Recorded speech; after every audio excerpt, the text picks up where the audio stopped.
जब ये पतला सा घोल तैयार हो जाएगा तो हम इसको पकाएंगे। इसके लिए हम एक पैन लेंगे,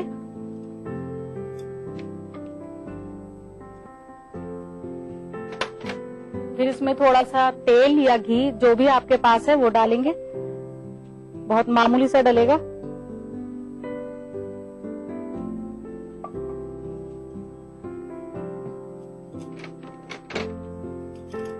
फिर ऑयल को पूरे पैन में हम घुमाएंगे ताकि पूरा पैन जो है चिकना हो जाए, और पेस्ट को फिर दोबारा से हम चलाएंगे। काफी पतला घोल तैयार करना है हमें।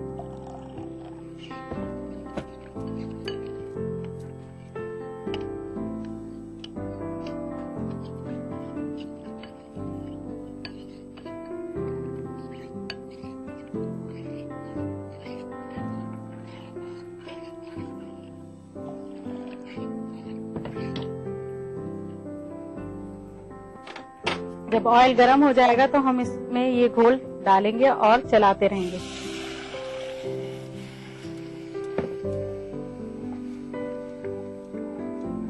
इसको इतना चलाना है कि ये पकते पकते गाढ़ा हो जाए।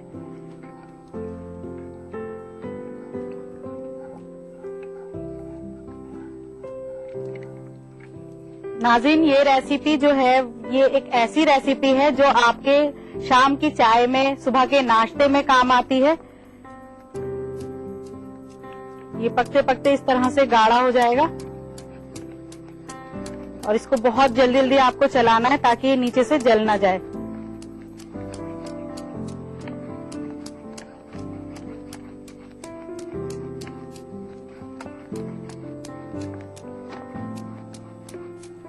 जब ये इस तरह से गाढ़ी हो जाएगी तो हम गैस बंद कर देंगे।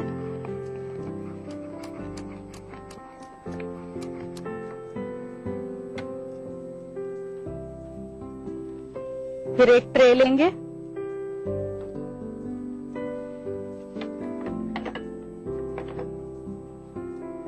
इसके ऊपर ऑयल या घी जो भी आपके पास है वो लगाएंगे थोड़ा सा।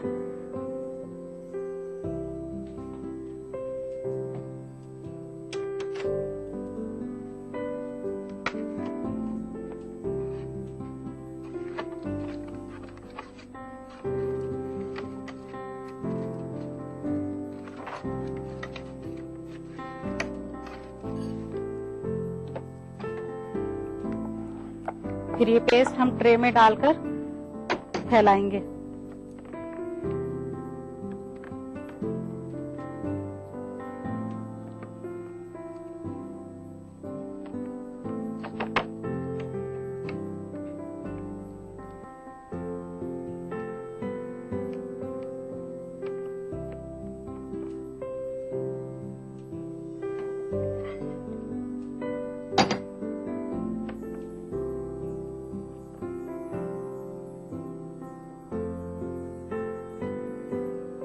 और अब हम इसको ठंडा करने के लिए रखेंगे और इसके ऊपर थोड़ा सा कद्दूकस किया हुआ नारियल डालेंगे।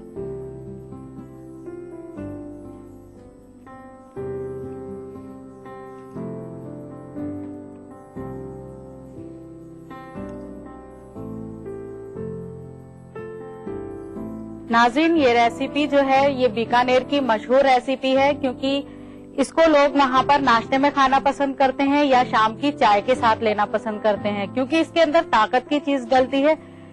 अनार होता है इसके साथ और नारियल होता है कद्दूकस किया हुआ, तो वो लोग इसको बहुत शौक से खाते हैं और बहुत आराम से ये जल्दी से बन भी जाती है, ज्यादा टाइम नहीं लेती।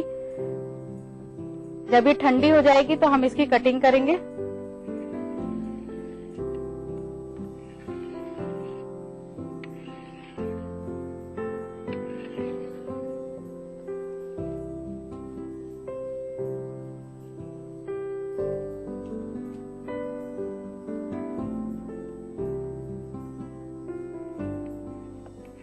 नाज़रीन, अब हम इनको फोल्ड करेंगे। बहुत एहतियात के साथ इसको फोल्ड करना है क्योंकि टूट जाती हैं बीच बीच में।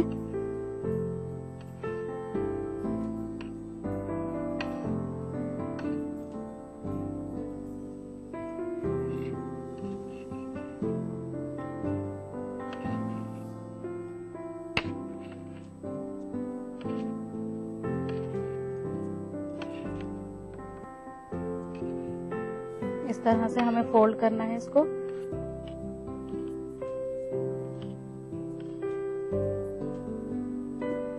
फिर हमें बहुत एहतियात के साथ इसको सर्विंग प्लेट में रखनी है।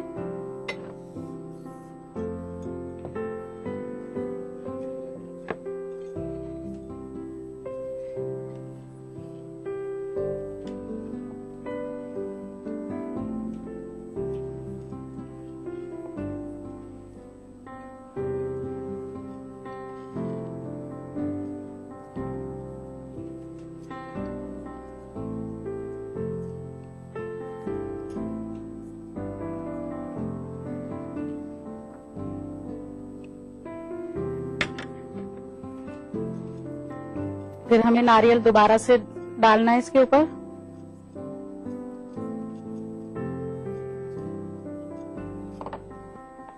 फिर अनार के दाने डालने।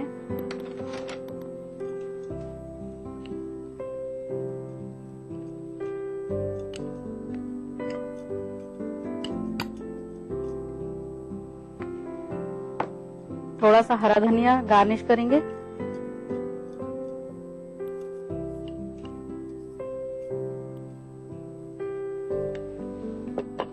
अब हम खंडवी में सरसों के बीज का तड़का लगाएंगे। उसके लिए हमें एक पैन की जरूरत पड़ेगी।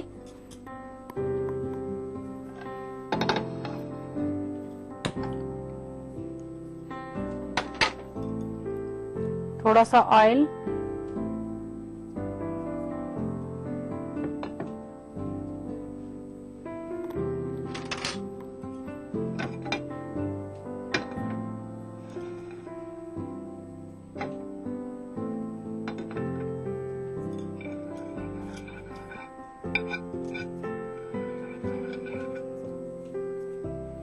फिर हम इसमें थोड़े से सरसों के बीज डालेंगे।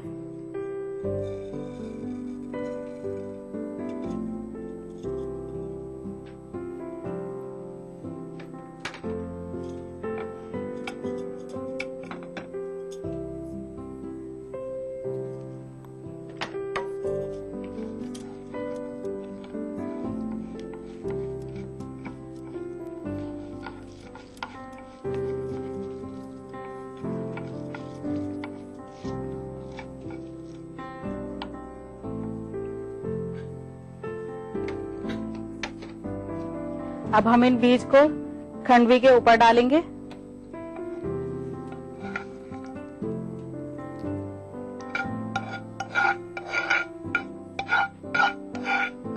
ऑयल बिल्कुल नहीं डालेंगे, सिर्फ बीज डालने हैं हमें।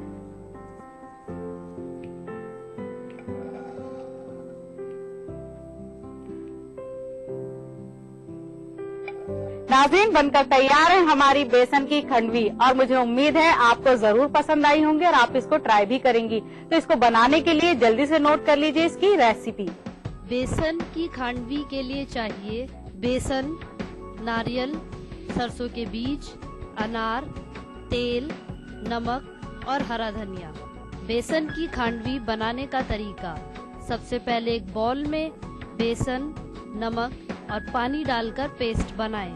फिर एक पैन में बेसन के पेस्ट को घी के साथ पकाएं। जब बेसन पक जाए तो एक ट्रे में निकालकर उस पर नारियल डालें, फिर उसे रोल बनाएं। इसके बाद एक सर्विंग प्लेट में अनार के दाने से गार्निश करके सर्व करें। नाज़रीन, क्या आप नहीं बनना चाहती मेरे शो का हिस्सा? अगर हाँ तो भेजिए एक अच्छी सी रेसिपी। अगर वो रेसिपी होती है सिलेक्ट तो आपको मौका मिलेगा मेरे साथ मेरे किचन में अपनी रेसिपी बनाने का। तो देर किस बात की, नोट कीजिए हमारा पता। हमारा पता है अक्से रसोई, 2E/12 3rd floor, Jhandewalan extension, new Delhi 110055। हमारा ईमेल आईडी है responseurdu@etv.co.in। नाज़रीन, अब वक्त हो चला है आपसे इजाजत लेने का, इस वादे के साथ कि फिर मिलेंगे कुछ नई रेसिपीज के साथ। तब तक के लिए खुदा हाफिज।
फॉर किड्स यानी इस्लाम बच्चों के लिए। इस प्रोग्राम में कुरान और हदीस के किस्से और वाक़यात, हज़रत मोहम्मद सल्लल्लाहु अलैहि वसल्लम और सहाबा की ज़िंदगी के हालात और इस्लामी तालीमात के अहम वाक़यात पेश किए जाएंगे। इसमें हमारे लिए सबक है, गाइडेंस है और रहनुमाई का सामान है। इसी के साथ साथ इस्लामी तालीमात की वो बातें भी हम आपके सामने रखेंगे जिसमें मॉरल वैल्यूज सिखाई गई हैं, ताकि हम अपने अंदर आला कैरेक्टर, आला अखलाक पैदा कर सकें और दुनिया और आखिरत में कामयाबी हासिल कर सकें। इस्लाम फॉर किड्स हर इतवार सुबह 9 बजे सिर्फ ETV उर्दू पर। अदा करूं नमाज मस्जिद हराम में, ऐसा दिन आए मेरे अल्लाह, ये सादत मेरे हिस्से में एक दिन आए। रब्बना आतिना फिद दुनिया हसना व फिल आखिरति हसना व क़िना अज़ाबन नार व सल्लल्लाहु वसल्लम अला अब्दिही व रसूलिही नबीना मुहम्मदिन व आलिही व सहबिही अजमईन वल्हम्दुलिल्लाहि रब्बिल आलमीन।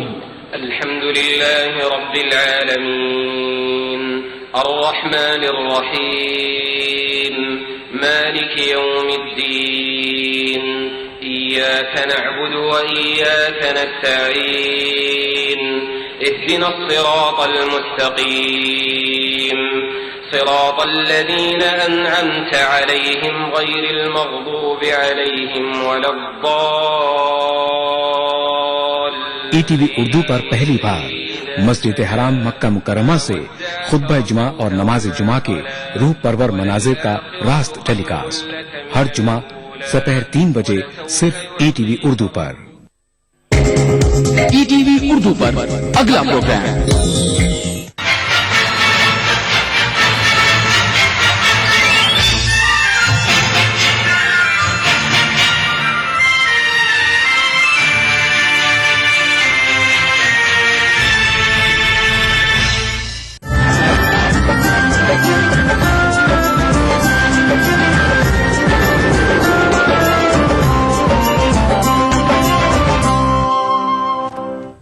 नाज़रीन आदाब, आप देख रहे हैं खास बात। सबसे पहले नजर सुर्खियों पर। मुजफ्फरनगर के राहती कैंपों में बच्चों की अमवात, मरकजी हुकूमत ने यूपी हुकूमत से मांगी रिपोर्ट।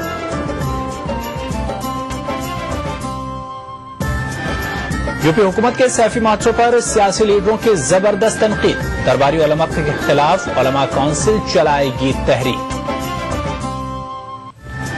गुजरात फसादात पर मोदी का ब्लॉग, मगरमच्छ के आंसू, कांग्रेस ने कहा अवाम को गुमराह कर रही है बीजेपी। और सरोजा जश्न खुसरो में रंगारंग मौसीकी के प्रोग्राम, फनकारों ने शायकीन की वाहवाही बटोरी।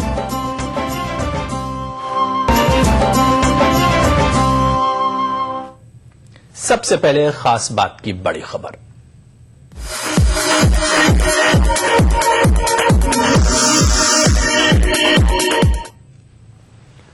मुजफ्फरनगर के राहती कैंपों में सर्दी से बच्चों की अमवात के मामले का मरकजी हुकूमत ने नोटिस लिया है।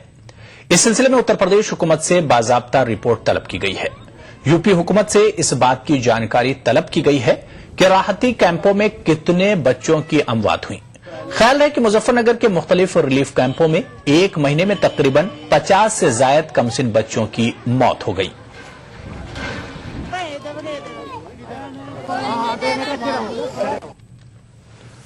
उधर मुजफ्फरनगर के फसाद मुतासरीन खुले आसमान के नीचे कड़ाके की सर्दी में राहती कैंपों में बेबसी और बेकसी की हालत में रहने पर मजबूर हैं, और दूसरी तरफ रियासती हुकूमत सैफी महोत्सव मना रही है। अखिलेश हुकूमत के इस रवैये पर सियासी और समाजी हलकों में जबरदस्त तनकीद हो रही है। दानिश्वरों की तरफ से समाजवादी पार्टी सरबराह मुलायम सिंह की खामोशी पर भी सवाल उठाए गए। है और मेरी समझ में नहीं आ रहा है कि मुलायम सिंह जी को आखिर हुआ क्या है, क्योंकि एक तरफ तो हमेशा इस देश के अल्पसंख्यक समुदाय से हमदर्दी की बात करते हैं, और दूसरी तरफ जो मुजफ्फरनगर में हुआ और उसके बाद लगातार जो रिलीफ कैंप में जिस प्रकार से जो वहां पीड़ित लोग उनके साथ जो सलूक हो रहा है या जिस प्रकार से उनकी देखभाल होनी चाहिए वो बिल्कुल नजरअंदाज किया गया है, और इसका पूरे देश पर में एक आक्रोश है। और इस तरह का कोई आयोजन करना मैं समझता हूं कि ये कम से कम उत्तर प्रदेश सरकार को शोभा नहीं देता है। हम बड़ा स्ट्रेट क्वेश्चन पूछते हैं, हो सकता है बुरा भी लगे, कि अगर किसी के घर के अंदर इस किस्म की कोई ट्रेजेडी हो जाए, और क्योंकि उन लोगों का कहना यह है कि समाजवाद जो है वो समाजवाद एक फैमिली है, तो अगर फैमिली के अंदर इतनी बड़ी दुर्घटना हो जाए, चाहे वो पार्टी की फैमिली हो चाहे अपनी फैमिली हो, उसके बाद भी क्या इस तरह की रंगरलियां करेंगे? अगर वो उनका दिल बिल्कुल इस तरह से इन तमाम चीजों के ताल्लुक से सियाह हो चुका है, तो हमको कुछ कहने की जरूरत नहीं है। नसीबी ये हो गई है कि जहां इतने हजारों लोग उजड़ गए हों, जिनके पास ठंड में मर रहे हो बच्चे, वहां एयर कंडीशन स्टेडियम बनाए जा रहे हैं, तरह तरह के गंदे नाच दिखे जा रहे हैं। हमारी समझ में नहीं आता है कि हमारी तहजीब कहाँ चली गई है। ये देश में कहाँ, जिन लोगों ने देश बनाया था, ये उन लोगों का कैसे मजाक उड़ा रहे हैं। हमने जो हालत वहां जाके देखी है, हम रात भर सो नहीं सके वहां के हालात देख के, और आप लोगों ने कल देखा है भी सब जगह। और लेकिन अफसोसनाक ये है कि जो एडमिनिस्ट्रेशन में लोग हैं, जो सबसे दुखित बात है कि जो लोग वहां कैंपों में रह रहे हैं, वो सब मुलायम सिंह के वोटर थे। इन्होंने मुलायम सिंह को चीफ मिनिस्टर की सरकार बनाई थी। आज उनके साथ ये दुर्दशा हो रही है, और वो जो है वो अपने गांव में वो जश्न मना रहे हैं। इससे अलग दुखित कोई बात नहीं हो सकती। मगरबी उत्तर प्रदेश में फसाद मुतासरीन को राहत कैंपों से जबरदस्ती बाहर निकालने वाली रियासती हुकूमत की नीयत पर सवाल उठने लगे हैं। इस मामले में समाजवादी पार्टी सरकार की हिमायत करने वाले उलमा भी निशाने पर हैं। पेश है लखनऊ से इरफान अली की यह खास रिपोर्ट। राष्ट्रीय उलमा काउंसिल ने मोदी और मुलायम के दंगों में फर्क करने वाले समाजी कारकुनों, खासतौर पर मिली तंजीमों के रहनुमाओं के खिलाफ महाज खोल दिया है। क्योंकि अगर गुजरात में दंगा होता है, मोदी ने तो वहां किसी को मारा नहीं, खुद जाकर के, लेकिन अगर वहां का मुख्यमंत्री था तो उनका ये हक था कि उस दंगे को नियंत्रण करें, उसको रोकें, लेकिन उन्होंने नहीं रोका, इसलिए हम उनको मुजरिम मानते हैं। तो ये थ्योरी अखिलेश और मुलायम पर क्यों नहीं फिट की जाती? वहां पर कोई मौलवी ने आज तक जाकर के अखिलेश के बगल में खड़े होकर फोटो नहीं खिंचवाई, अरे मोदी के। इस दंगे के बाद ये मौलाना लोग कैसे जाके फोटो खिंचवा रहे हैं, और कहना कि उनकी नीयत पे शक नहीं किया जा सकता। क्यों मोदी हिंदू और मुलायम मुसलमान है? सिर्फ जुबान से कह देने से? गलत को गलत कहना होगा।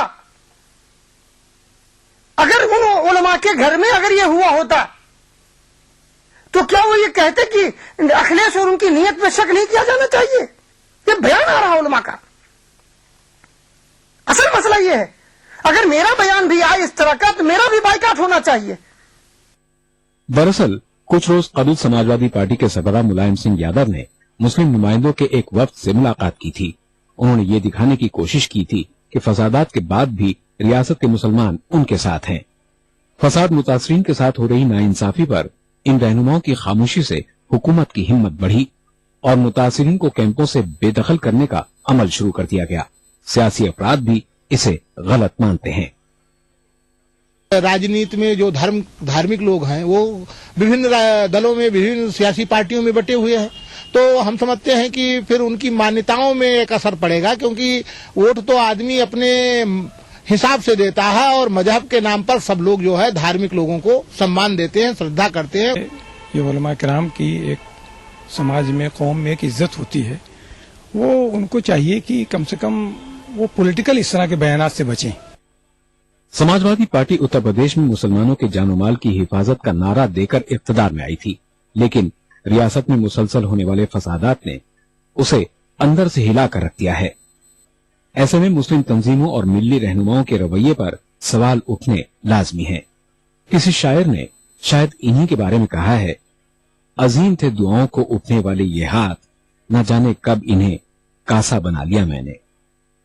ETV news Lucknow. मुजफ्फरनगर के फसाद मुतासरीन को राहत पहुंचाने के लिए झारखंड के इदारे शरिया की जानिब से कंबल रवाना किए गए। इदारे शरिया के सरपरस्त मोहम्मद सईद ने इसकी जानकारी दी। इस मौके पर इदारे के जिम्मेदारों ने फसाद मुतासरीन की हर मुमकिन मदद को यकीनी बनाने के लिए अपने अपने तौर पर आगे आने की अपील की है।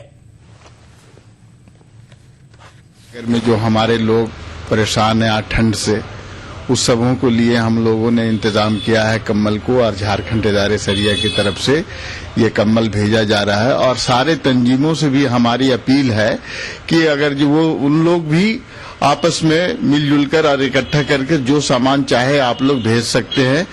यूपी हुकूमत और सेंट्रल गवर्नमेंट को बगैर सियासत किए हुए मुश्तरका तौर पर चाहिए जितने पनाह गुज़ी हैं उनको कोई भी सरकारी बिल्डिंग में उनको शिफ्ट कर दें और उनके बच्चों की पढ़ाई लिखाई के लिए का माकूल इंतजाम करें। अगर वो अपनी जगह पे नहीं जाना चाहते हैं तहफ़्फ़ुज़ात के सबब में, तो उनको मुकम्मल तौर पर तहफ़्फ़ुज़ात फराहम करना ये सेंट्रल गवर्नमेंट की जिम्मेदारी है, यूपी सरकार की जिम्मेदारी है। आगे बढ़ेंगे। वजीर-आज़म के ओहदे के लिए बीजेपी उम्मीदवार नरेंद्र मोदी के गुजरात फसादात पर लिखे गए ब्लॉग को लेकर नुक्ताचीनियां शुरू हो गई हैं।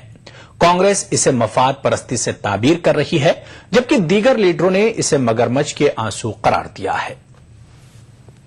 कभी 11 साल के बाद नहीं निकलती, और वो भी जब 3-4 महीने रह गए हैं अब इलेक्शन, लोकसभा के इलेक्शन के दौरान, तो मैं समझता हूं कि ये जो मगरमच्छ के आंसू हैं इस तरह नहीं बहाने चाहिए। लोगों को गुमराह नहीं आप कर सकते, और आप एक कैलकुलेटेड तरीके से अपनी इमोशंस की बात नहीं कर सकते। इमोशंस है तो वहां कैलकुलेशन नहीं रहता, अगर कैलकुलेशन है तो वहां इमोशन नहीं रहता। तो मोदी जी एक कैलकुलेटेड स्टेटमेंट कर रहे हैं, उसमें इमोशन का कोई मतलब नहीं है।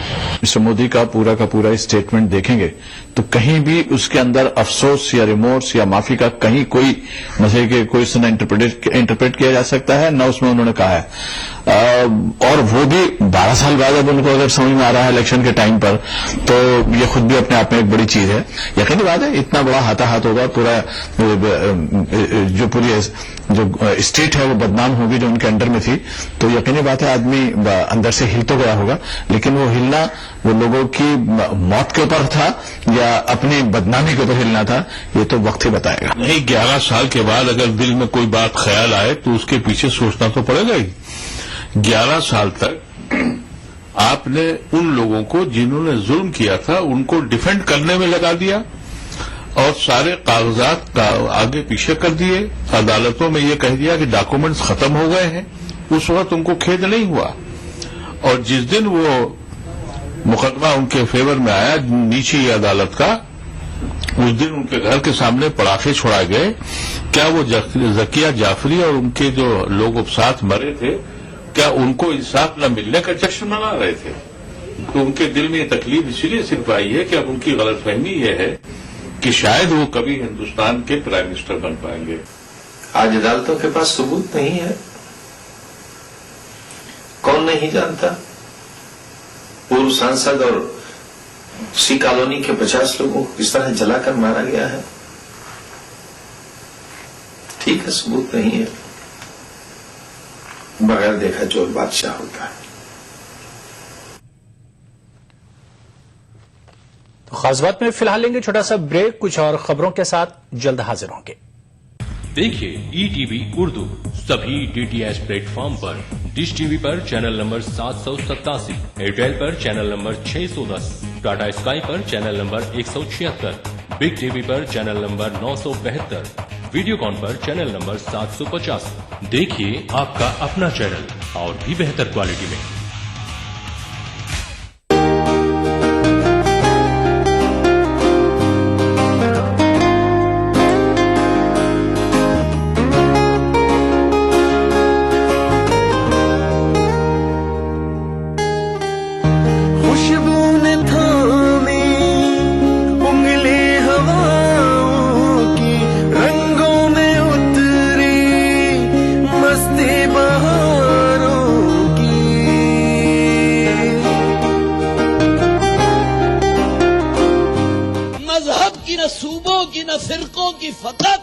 अल्लाह के हर दिल की ज़बान है उर्दू।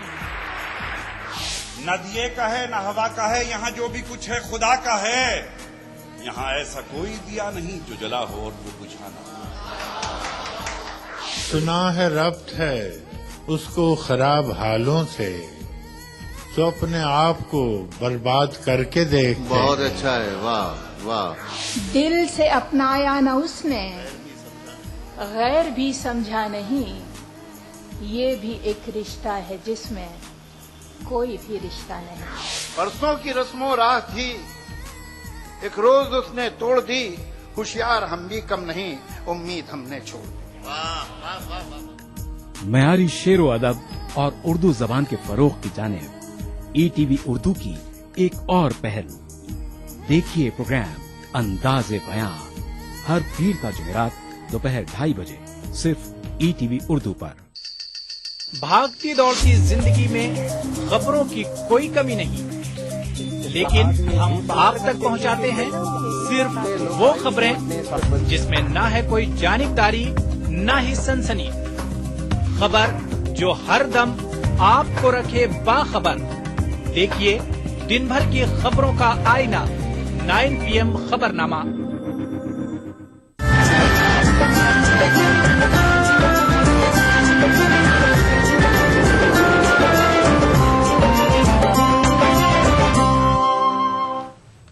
मारूफ समाजी कारकुन तीस्ता सितलवाड़ ने कहा कि गुलबर्ग सोसाइटी कत्लेआम मामले में गुजरात के वजीर आला नरेंद्र मोदी के मुतालिक निचली अदालत के फैसले के खिलाफ दरख्वास्त दायर की जाएगी।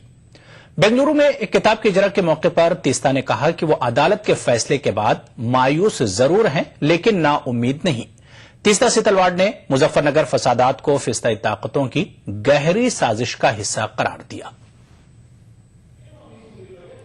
बेंगलुरु में कर्नाटक कौम सौहार्द वेदिके के तहत मुनक्किदा तकरीब में मारूफ समाजी कारकुन तीस्ता सितलवाड़ ने कहा कि 2002 के गुजरात फसादात के मामले में इंसाफ के लिए उनकी जद्दोजहद जारी रहेगी। गुलबर्ग सोसाइटी कत्लेआम मामले में वजीर आला नरेंद्र मोदी को क्लीन चिट दिए जाने के SIT रिपोर्ट को हाल ही में अहमदाबाद की एक अदालत ने दुरुस्त करार दिया है। तीस्ता सितलवाड़ ने कहा कि निचली अदालत के फैसले को हायर कोर्ट में चैलेंज किया जाएगा। But what I want to share with you is, yes, we were disappointed that day, but we were not disheartened. Our main purpose in fighting these cases is not only to win or lose the case, but to make sure कि public domain में सबूत के बारे में जानकारी हो। तीस्ता सितलवाड़ ने मुजफ्फरनगर के फसाद मुतासरीन के हालत पर तशवीश का इजहार किया। और जहाँ पे 4 जिलों में 34 से ज्यादा बच्चे, 1 दिन से लेकर 3 महीने के बच्चे ठंड और जाड़े के वजह से मर गए। मुजफ्फरनगर, बागपत, शामली और मुझे बहुत बुरा लग रहा है रेटिंग जानने से कि गुजरात जनसंहार के बाद जिस तरह पूरे देश में आवाज उठी थी, मुजफ्फरनगर, शामली, बागपत और मेरठ को लेकर आवाज क्यों नहीं उठी? कहीं न कहीं मुझे डर और महसूस हो रहा है कि फांसीवाद सोच